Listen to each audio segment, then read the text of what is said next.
Selamat pagi, siang, sore, atau malam, Pak Ade. Perkenalkan nama saya David Nugroho dengan NIM 240601221300074. Nah, di sini saya akan mempresentasikan hasil dari tugas UAS untuk UPL ini, Pak. Yang pertama ada ringkasan produk. Kafepos merupakan perangkat lunak berbasis web yang dirancang untuk membantu UMKM dalam melaksanakan proses jual beli di bidang kuliner.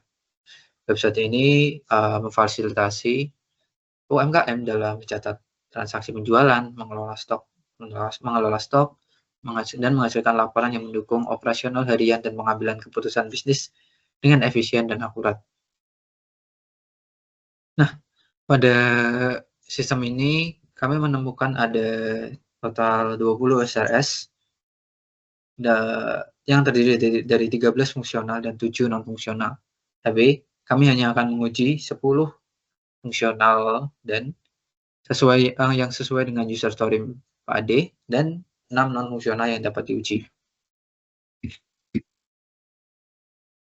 Nah, hal-hal tersebut sudah dicatat dalam ruang lingkup di rencana pengujian. Nah, selanjutnya ada tim penguji. Nah, tim penguji di sini kami beranggotakan 4 orang. Ada yang pertama ada David Christian Lutubara yang bertugas sebagai test manager. Lalu Dela Revalin yang bertugas sebagai test analis. Lalu saya dan Chandra Wijaya Kusuma yang bertugas sebagai test eksekutor. Jenis-jenis pengujian yang ada yaitu pengujian fungsional, pengujian performa, pengujian keamanan, dan pengujian antarmuka.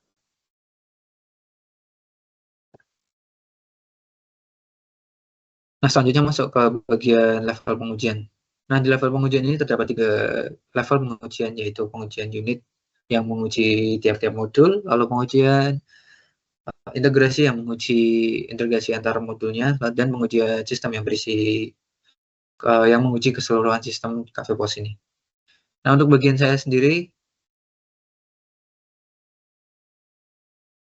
pada bagian pengujian unit, saya mendapatkan bagian yaitu pengujian menampilkan daftar produk, lalu pengujian memilih dan menambahkan produk ke keranjang belanja, lalu pengujian menyelesaikan transaksi,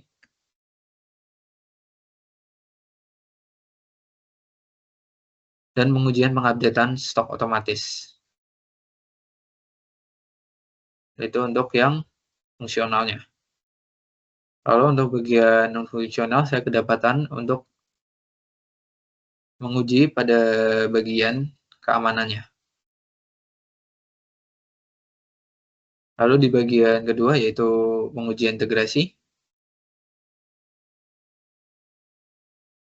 Di pengujian integrasi ini saya kedapatan untuk menguji integrasi sistem order, lalu integrasi laporan transaksi, integrasi antar komponen. Oh, udah sampai integrasi antar komponen. Oke. Nah, untuk proses demo yang akan didemokan nanti, saya akan menunjukkan bagian pengujian unit DUPL pengujian unit SRS 9 yang pertama.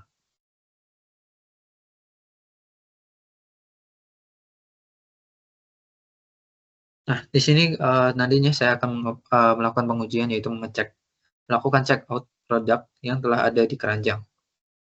Nah, selanjutnya kita akan masuk ke bagian dari rencana pengujian yang selanjutnya dulu.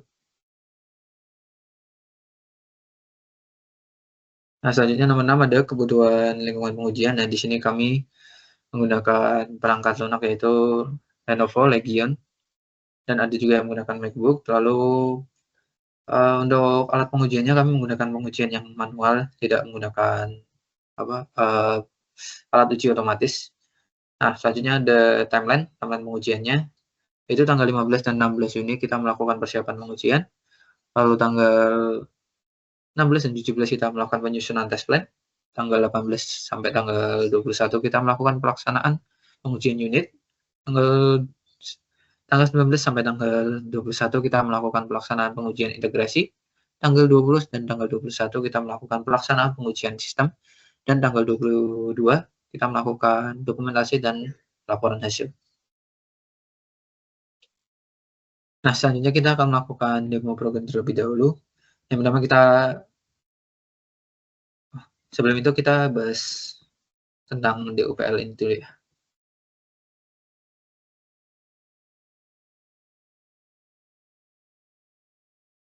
Nah, di DUPL ini terdapat langkah pengujian yaitu buka halaman login.html yang dimulai pada saat awalnya kita kan ada di sebelum masuk ke sistem. Nah, di sini langkahnya dimulai yaitu buka halaman login.html, masukkan username yaitu kasir 1 dan password yaitu 12345 untuk kasir ya. Lalu yang ketiga adalah tekan tombol login, keempat tekan menu transaksi baru. Nah, yang kelima kita ada tombol add pada salah satu item. Nah, ini untuk pengujian yang kemarin saya menggunakan kopi seharga 15.000 dengan jumlah stok yaitu 8. Selanjutnya tekan tombol checkout. Pengujian ini dilakukan dengan metode black box. Kalau waktu pelaksanaannya yaitu 18 Juni dan saya yang bertanggung jawab untuk pengujian ini. Oke, kita masuk ke bagian demonya. Nah, ini kita masuk bagian ke login.html. Kita masukkan menunya yaitu kasir 1, passwordnya 12345, login. Sini kita mulai input transaksi baru. Nah, oke. Jadi untuk pengujiannya kita akan mencoba untuk menambahkan contoh kopi dengan harga 15.000 berjumlah 1 buah. Lalu kita tambahkan misal roti bakar 2 biji. Nah, di sini roti bakar akan diubah yaitu kali 2 dan juga harganya juga udah dikalihin berdasarkan jumlah protein yang akan dibeli. Nah, yang awalnya roti bakar berharga 20.000 satuannya, karena beli 2 jadi 40.000. Nah, di sini juga ada total harganya yaitu 55.000 dan sistem ini berhasil menghitung harga total dengan benar. Nah, sekarang kita akan melakukan tekan tombol checkout. Nah, di sini ini untuk mencetak struk pembelian, tapi sebenarnya tidak tampil di situ ya. Nah, ini maaf ini karena share screen-nya menggunakan web aja, jadi tidak masuk ke dalam web yang ini. Nah, di sini sebenarnya ada muncul yaitu struk pembelian. Nah, di sini struk pembeliannya berisi kopi 1 yaitu 15.000, roti bakar 2 yaitu 40.000 dan total 55.000 sesuai dengan transaksi yang telah kita buat sebelumnya tadi.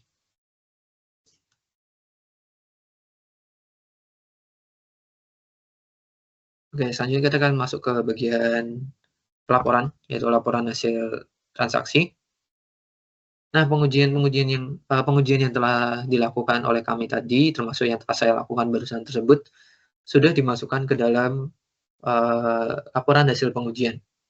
Nah, di sini kita bisa cek yaitu DUPL PU 91. Nah, di sini dengan keterangannya sama yaitu melakukan checkout produk yang telah ada di keranjang. Nah, di sini kita mendapatkan sebelumnya kita mengharapkan hasil yaitu berhasil melakukan checkout produk yang ada di keranjang dan menampilkan nota dengan keterangan nama produk, jumlah harga, nama produk, jumlah harga, dan total harga yang sesuai dengan yang di keranjang atau yang kita transaksikan itu. Nah, hasil yang kita dapatkan yaitu sistem berhasil melakukan checkout dan menampilkan nota atau struk pembelian dengan isi yaitu nama produk, jumlah harga, dan total harga yang sesuai dengan yang ada di keranjang atau yang ditransaksikan sebelumnya. Jadi otomatis kita tidak mendapatkan bug atau error apapun dan kesimpulannya DUPL ini diterima. Selanjutnya kita akan masuk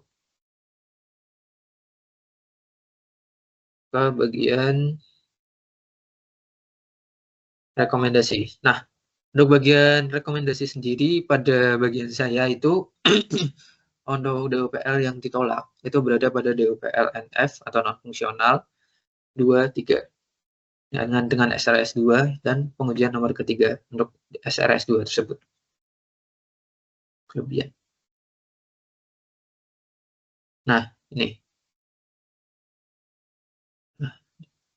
DUPL tersebut menguji untuk memastikan data password yang sudah dienkripsi pada database. Jadi password itu kan merupakan salah satu data sensitif ya. Nah, otomatis kami berhadap, untuk data tersebut ketika disimpan di database itu sudah dienkripsi, gitu. Nah, tapi ternyata hasil yang kami dapatkan, data di database tersebut, di database, data password tersebut tidak dienkripsi, melainkan sesuai dengan apa adanya apa adanya data password tersebut. Seperti contohnya tadi dikasih satu, yaitu 12345. Nah, untuk saran perbaikannya, kita bisa memanggil fungsi password password password underscore hash. Nah, itu merupakan fungsi bawaan dari PHP untuk mengenkripsi password dan melakukan dan untuk penyimpanannya kita masukkan password yang telah dienkripsi tersebut ke variabel baru, dan yang disimpan ke database adalah variabel baru tersebut. Sehingga ketika sudah disimpan di database, data password tersebut sudah dienkripsi. Selanjutnya, pelajaran yang bisa dipetik. Nah, berikut adalah setelah kami melakukan pengujian yang ada, kami mendapatkan beberapa pelajaran, yaitu pentingnya validasi input data, terlalu kebutuhan review dan update test case secara berkala, kolaborasi tim pengujian yang baik, automasi pengujian yang mungkin akan meningkatkan efisiensi dan konsistensi dari pengujian yang dilakukan, dan juga dokumentasi hasil pengujian penting untuk ada perbaikan yang berkelanjutan. Ya, mungkin cukup sekian presentasi dari saya. Terima kasih.